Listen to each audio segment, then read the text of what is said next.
Rule.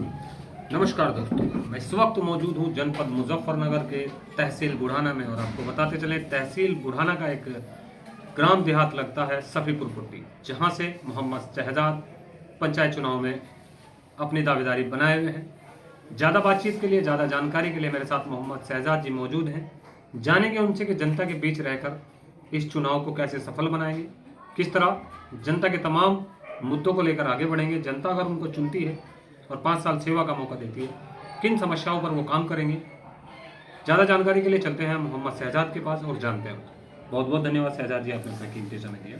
Shahzad जी, क्या मुद्दे रहेंगे चुनाव जीतने के बाद? सबसे पहले जी आपके चैनल का बहुत बहुत धन्यवाद जो आप मेरे यहाँ आए और मेरी बात आपके चैनल के माध्यम से मीडिया में जाएगी। मेरा जो अलग से लड़ने का रीज़न है जी, सबसे पहले जो गरीब आदमी है वो बहुत जो सुविधा होती है वो मिल नहीं पाती किसी गरीब आदमी को। तो मेरा मुद्दा रहेगा, जैसे सबसे पहले शिक्षा का मुद्दा है। शिक्षा के मुद्दा में हमारा क्षेत्र बहुत पीछे है और शिक्षा का मुद्दा जो चल रहा है आज के टाइम में, शिक्षा का होना बहुत ज़रूरी है।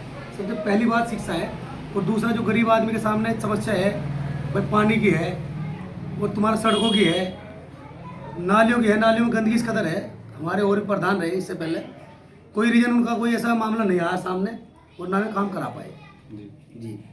और मेरा मुद्दा यही रहेगा, मैं सबको साथ लेकर चलूँ और जो मुद्दे हैं हमारी कॉलोनी वालों के, भाई सफीपुर पट्टी जो देहात है हमारा, जितने भी इस देहात के लोगों के मुद्दे हैं मैं उनके साथ मिलकर उनका काम करूँ, ये मेरा मेन पर्पज है।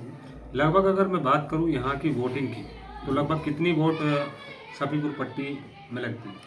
हमारे यहाँ जो वोट लगती है जी 12 से 13 हज़ार वोट लगती है सफीपुर पट्टी में जी। अगर बात करूं 12 से 13 हज़ार वाली आबादी का जो ये गांव है, इसके अगर मैं बात करूं शिक्षा को लेकर, तो कितने स्कूल कन्याओं के लिए उपस्थित हैं और कितने स्कूल लड़कों के लिए उपस्थित? फिलहाल स्कूल तो चल रहे हैं जी, ये 2 ही स्कूल है, वही पल्ली तरफ है, एरिया बहुत बड़ा है और उसमें स्कूल की हालत भी जर्जर है, ना ही उनमें कोई व्यवस्था है, नहीं वे ठीक तरह चल पा रहे हैं। हमारा जो क्षेत्र है अपना जो तहसील के पीछे का क्षेत्र है, इसमें कम से कम मेरे हिसाब से 3000 प्लस वोट है।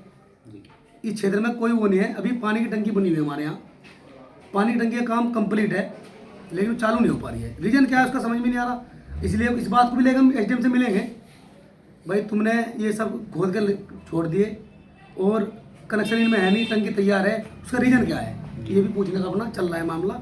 इसमें मैं SDM साहब से सब लोगों को लेकर मिलेंगे, उस काम को जल्द कराएंगे। अगर मैं बात करूं यहाँ पे सफीपुर पट्टी में लगभग एक मनरेगा द्वारा काम किया जाता है, जो कच्चा कार्य हम कर सकते हैं या पक्का कार्य हम कर सकते हैं। तो हमारे जो तालाब हैं, लगभग कितने तालाब सफीपुर पट्टी में होते हैं? तालाब तो 2-3 है जी, लेकिन वे चल नहीं पा रहे ढंग से। उनका भी रीजन यही है, तालाब कहीं नहीं है, ना उनका कोई पर्पज चल रहा। गाँव में है, यहाँ पे कोई तालाब नहीं है फिलहाल। जो गाँव लगता है सफीपुर वहाँ पे है, यहाँ पे नहीं है।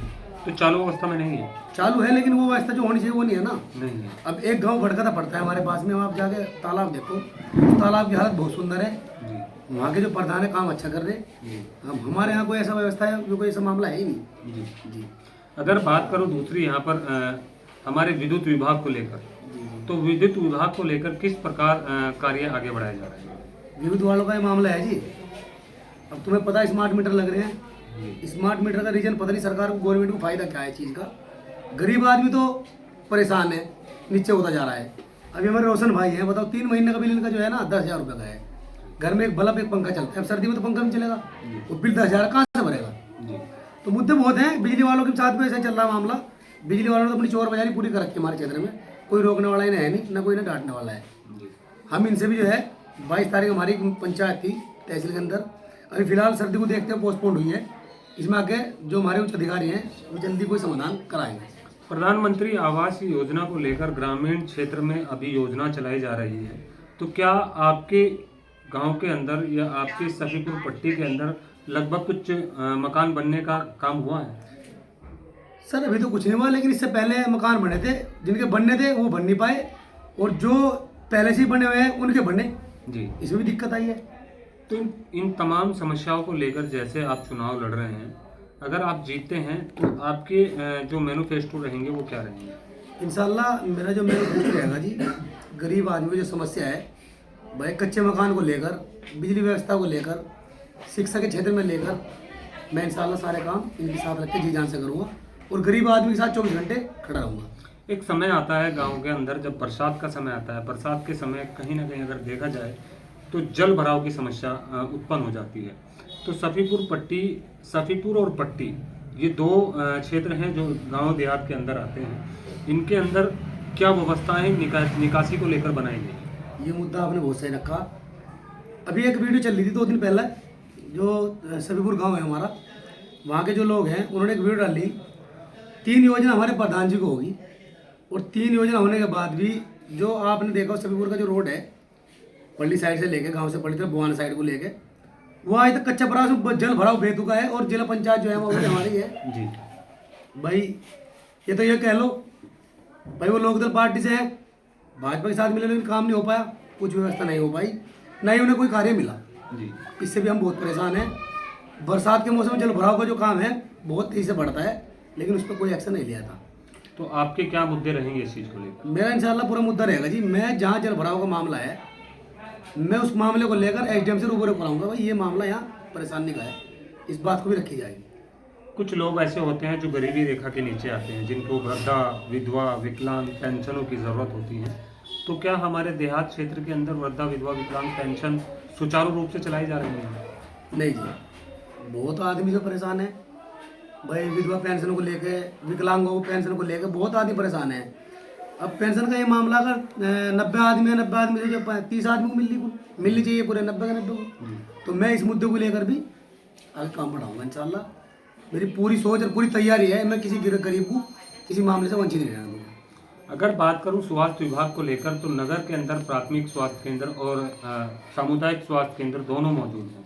क्या अपने देहात के अंदर कोई प्राथमिक स्वास्थ्य केंद्र या सामुदायिक स्वास्थ्य केंद्र उपलब्ध है? टाउन में है, लेकिन वही है जी, अस्पताल की जो सुविधा है, सपोज करो कोई एक्सीडेंट होगा तो वो मेडिकल मिल नहीं पाता। यहाँ जिला स्तर भी है, हमारा कस्बा इतना बड़ा है भाई, हमारी जो पट्टी है वो भी जो है कस्बे से लगी हुई है, आबादी बहुत बड़ी हो रही है, लेकिन कोई हॉस्पिटल यहाँ ऐसा सही रूप से नहीं है जो उसे इलाज मिल जाए।